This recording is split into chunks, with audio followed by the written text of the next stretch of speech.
lot of cool museums in Las Vegas, but I don't think anything's cooler than this one. This is the Mob Museum, as you can hear by the music behind me.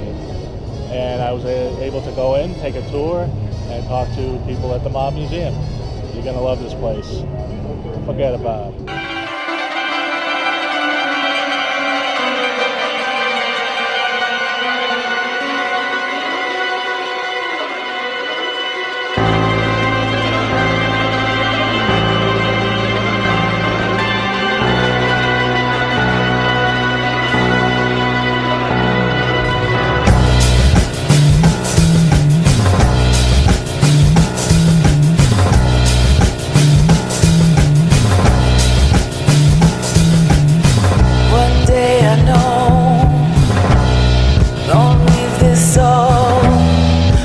Up to heaven,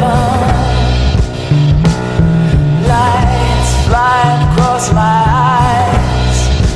Oh, it seems like Jeff Schumacher. I'm the director of content for the Mob Museum. Okay. Now, whose idea was it to have the Mob Museum? Well, I think the person who gets the most credit for that is Mayor Oscar Goodman, or the former Mayor Oscar Goodman.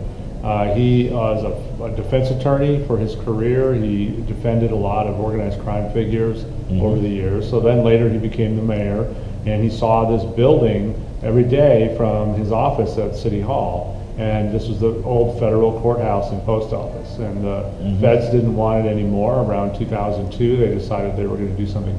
You know, they had outgrown the building. Right. And so they either were going to, you know, who knows what they were going to do? Were they going to tear it down? Were they going to just, you know, shut it down, shut the doors and let it rot? Goodman came up with the idea of the city taking it over and turning it into some kind of cultural center. Ultimately, his idea was to do a mob museum, something out of a history of the organized crime in Las Vegas and in America. And it turned out to be a brilliant idea. The place is wildly successful. We have, you know, tons of people in here every day. And it's a real museum, very legitimate. We have, you know, the history of the mob across America documented here. We have great artifacts to take a look at. lights flying across my eyes. Oh, it seems like this could be mine. Come on, this time I'll do the right thing.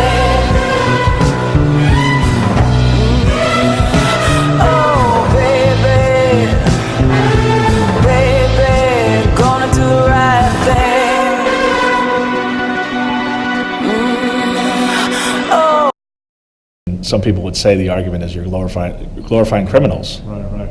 So when the idea for this museum was first proposed, yes, there was some opposition on the premise that we would be glorifying the mob, and why would we want to do that? What we did to deal with that was, first, we retained the services, the volunteer services of a chairman or chairwoman, in this case, of our board, who was a retired FBI agent in charge here in Las Vegas. So we brought her on board to show that, hey, this is a museum that's not just about it's not about glorifying criminals at all. It's about telling a story.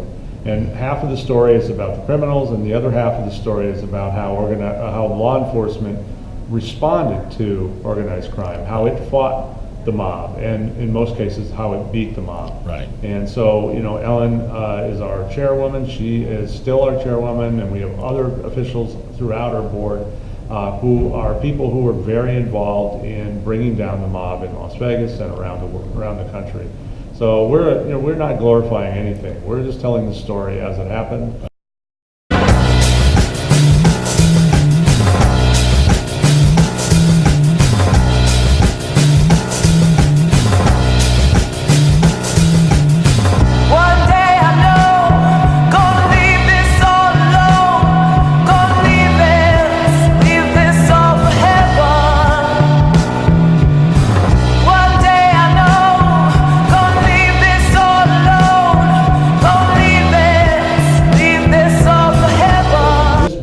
This is a historic building. Right. This is the original federal courthouse and post office in Las Vegas. And one of the most important things that ever happened here occurred in 1950.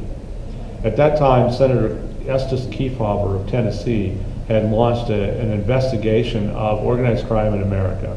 And he put together a committee and this committee went around the country investigating organized crime. They would hold hearings, and they held hearings in 14 different cities.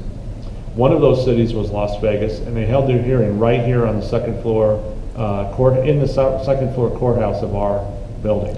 And so we make a big deal out of the fact that this is a historic space where a historic meeting occurred that ultimately led to a number of different crackdowns on organized crime in the 50s and 60s. So they met here? They met here in this I building. always assumed it was in Washington. No, well, they met in 14 different cities. They met in New York, they met in LA, they met in all kinds of places.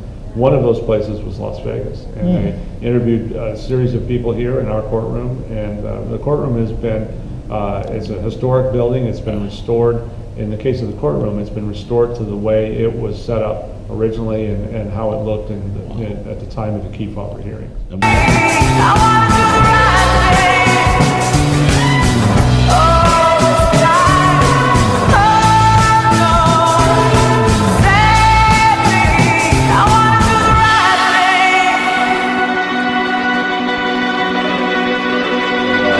I do have to ask, Pacino or De Niro, I'm sure you got a preference there. I haven't thought of that question, but I'll have to give you an answer. I'm obligated. I'm actually a De Niro fan.